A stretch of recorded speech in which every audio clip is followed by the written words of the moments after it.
So I installed a 240 volt plug there.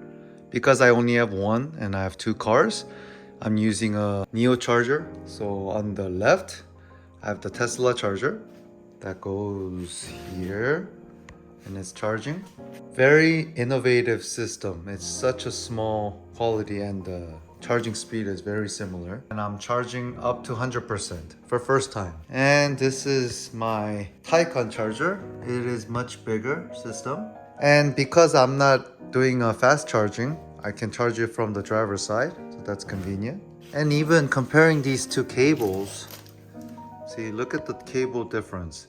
This is such a thin cable for Tesla, and this is really heavy, rigid, like rough cable for the Taycan.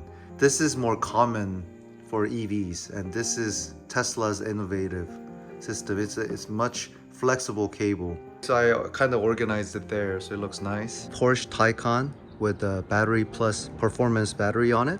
And this is a long-range Tesla Y. Both are 2022 models.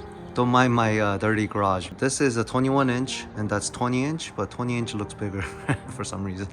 So anyways, I usually don't do this, but I charged both vehicles to 100% last night. And I just want to show you what's the realistic mileage that it does.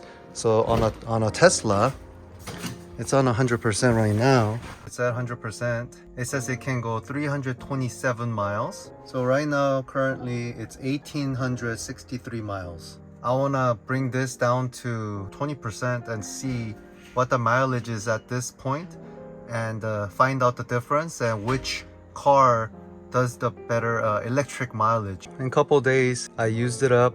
When I got to my house, it was at 20%, but I was like cleaning the car, keep opening the door, so 1% dropped and it's at 19%. It was at 100% and I have the mileage over here, and now I used it up to 19% and I'll show you the mileage. So current mileage is 2,058 miles and it's at 19%. I will ride this Taycan till 19% and show you the difference and what it actually does. And with the performance plus battery, I have a extended battery that does like 97 kilowatts instead of 77. So it was like around $5,000 option. And that's the mileage, 2172.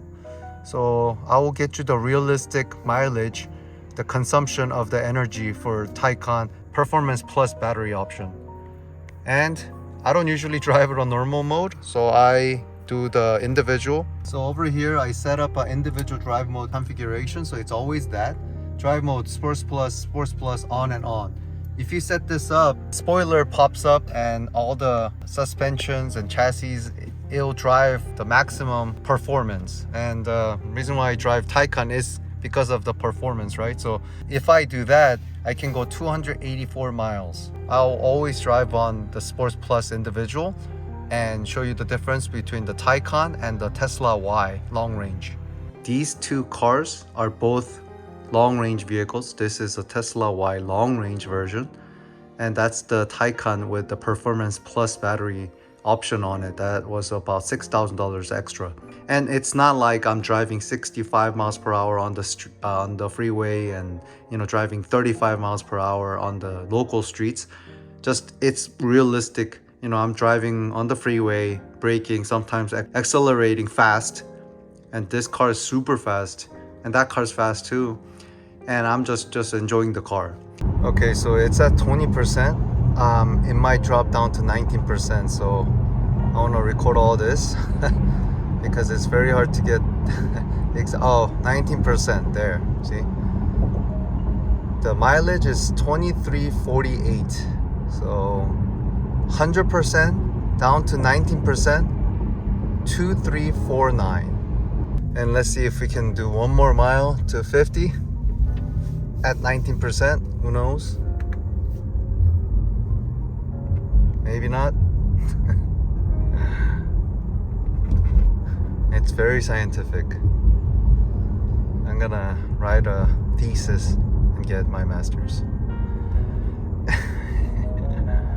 Anyways,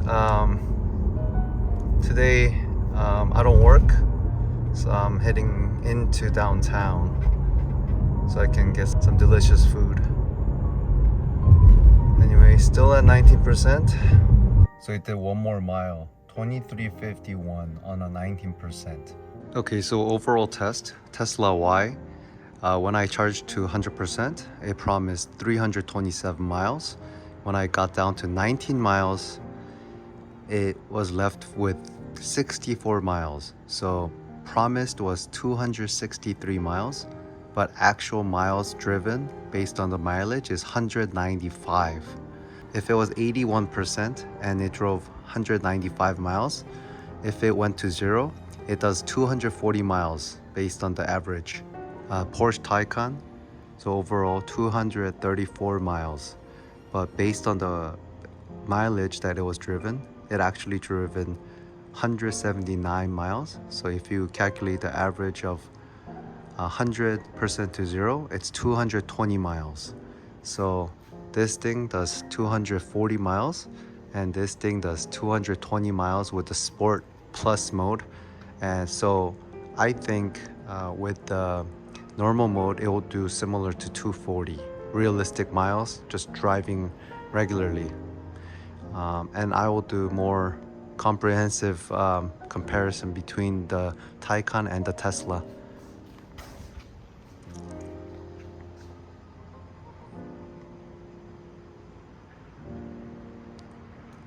So whenever you see that mileage left 190 miles, don't trust that, because that's the power consumption. Just like gas car, you know, if you floor it, gas gonna drain faster, just like that. See, watch, look at the power consumption immediately.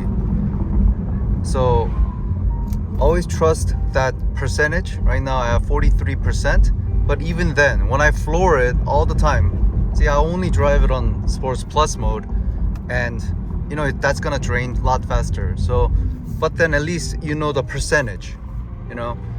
So that's the realistic testing that I did with both of my Tesla and the Taycan. And you know, I'm sure if I drive like a grandma, you know, some grandmas drive fast, but so you know, like a regular grandmas, I'm sure I can save maybe 20-30 miles per charge. Taycan does 220 and Tesla does 240. But if I do normal mode, I think it will be similar, 240s each. And yeah, that's that. Both on a long range, bigger batteries. Anyways, thank you for viewing my video and see you on the next one.